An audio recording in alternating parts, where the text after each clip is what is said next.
Iti wangu vai Shemangoma pamafusa nondiketa Zianesha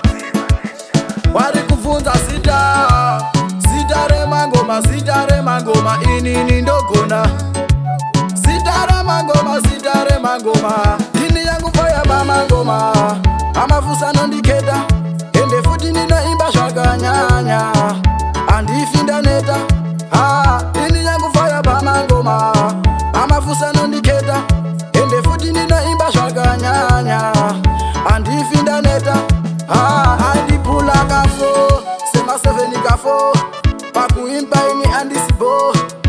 Uya ushionere pasho Uya ushionere pasho Yeah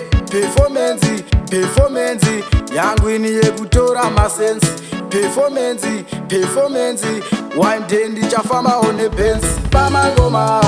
Amafusa nondiketa Ende futi ninoimba zvakanyanya Andifinda neta Dini yangu faya Pamangonga Amafusa nondiketa Ende futi ninoimba zvakanyanya Andifinda neta Akandisimbisa mugoma vayati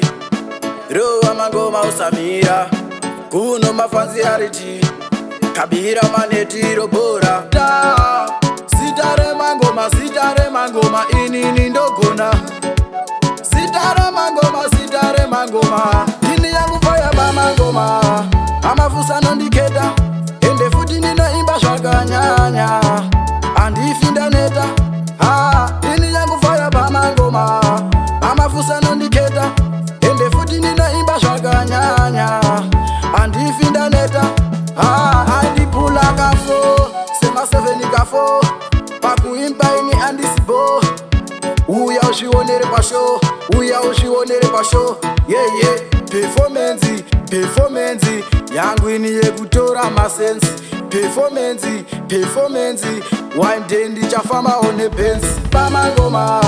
Amafusa nondiketa Ende futi ninoimba zvakanyanya Andifinda neta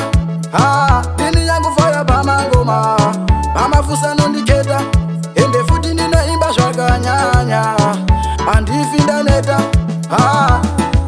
Eddza Power Production.